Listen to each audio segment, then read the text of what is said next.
జై శ్రీరామ్. అందరూ బాగున్నారా? అందరూ శివరాత్రి ఈ సంవత్సరం ఎలా చేసుకున్నారు? అదే సంవత్సరం చాలా బాగా చేసుకున్నారు చాలామంది శివరాత్రిని. నేనైతే ఈ సంవత్సరం ప్రతి సంవత్సరంలాగే మేము పట్టిసీమకి వెళ్ళామాట. మాకు దగ్గరలో ఉన్న ప్లేస్ పట్టిసీమ. అది చూడడానికి వెళ్ళామాట. 2 ఇయర్స్ బ్యాక్ అయితే శివరాత్రికి నేను కాశీ వెళ్ళాను. ఈసారి ఏమో పట్టిసీమకి వచ్చానమాట. కానీ చాలా బాగుంటుంది పట్టిసీమ వెళ్ళడానికి. జనం, జాగరణ సమయంలో చాలా బాగుంటుందన్నమాట. లింగోద్భవ కాలంలో స్వామివారికి చేసే అభిషేకం, తర్వాత కళ్యాణం చాలా బాగుంటుంది చూడడానికి.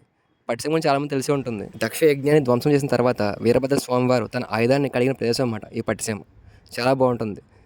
గోదావరి గట్టు దాటిన తర్వాత శివాలయంకి వెళ్తామట ప్రతిసారి. కానీ శివరాత్రి మటుకు పైన లైక్ రోడ్డు కింద వేస్తారన్నమాట. వెళ్ళే నార్మల్ డేస్లో అయితే మటుకు బోట్ కన్ఫర్మ్ ఉంటుందన్నమాట. మన గోదావరి గట్టు నుంచి శివాలయం వెళ్ళడానికి రావడానికి మాట బోట్ ఉంటుందన్నమాట నార్మల్ డేస్లో అయితే. కానీ శివరాత్రి స్పెషల్ ఏంటంటే రోడ్డు వేస్తారన్నమాట. అంటే ఇసుక బస్తాలతో కలిపి రోడ్డు కింద క్రియేట్ చేస్తారన్నమాట. టికెట్ వచ్చి 40 రూపీస్ మేడం ఒక మనిషికి వచ్చి.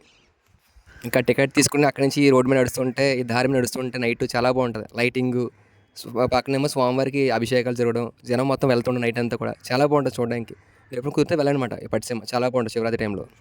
చాలామంది పట్టిసీమ వస్తారన్నమాట. నైట్ వచ్చి ఇక్కడ జాగరణ సమయంలోకి ఉండి ఉదయం లేచి స్నానం చేసి స్వామివారికి దర్శనం చేసుకుని వెళ్తారన్నమాట. నైట్ అంతా ఉండిపోతారన్నమాట. మార్నింగ్ దర్శనం చేసుకుంటారు కొంతమంది నైట్కి వచ్చి దర్శనం చేసుకుని వెళ్ళిపోతుంటారు.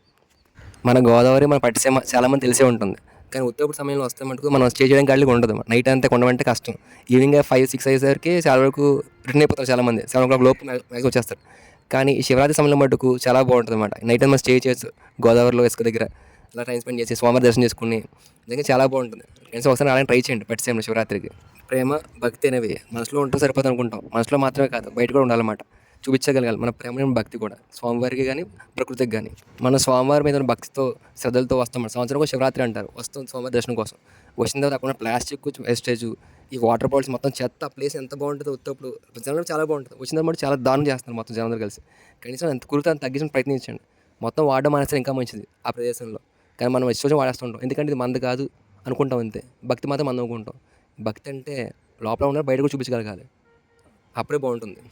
ఇక్కడనే కాదు మన ఏ గుడికి వెళ్ళినా, ఏ ఆలయానికి వెళ్ళినా, ఎక్కడికి వెళ్ళినా కానీ ఆ ప్రకృతిని, ఆ ప్రదేశాన్ని జాగ్రత్తగా కాపాడాల్సిన బాధ్యత మనందరికీ ఉంది. ఇది మనందరి బాధ్యత. మనం ఉన్నంతకాలం ఉండిపోయి దాన్ని పాడు చేసి మళ్ళీ మనం వచ్చేసి భక్తి అనుకుంటే మటుకు కరెక్ట్గా అవుతుంది. ఒకసారి మనందరం ఆలోచిస్తే బాగుంని చెప్పి అనుకుంటున్నాం, మనస్ఫూర్తిగా కోరుకుంటున్నాం. ఆ భద్రకాళి సమేత వీరభద్ర స్వామివారి అనుగ్రహం అందరికీ ఉండాలని, అందరూ బాగుండాలని మనస్ఫూర్తిగా కోరుకుంటూ జై శ్రీరామ్. ఈ సంవత్సరం శివరాత్రికి మీరు ఏ శివాలయంకి వెళ్ళారో కామెంట్ చేయండి.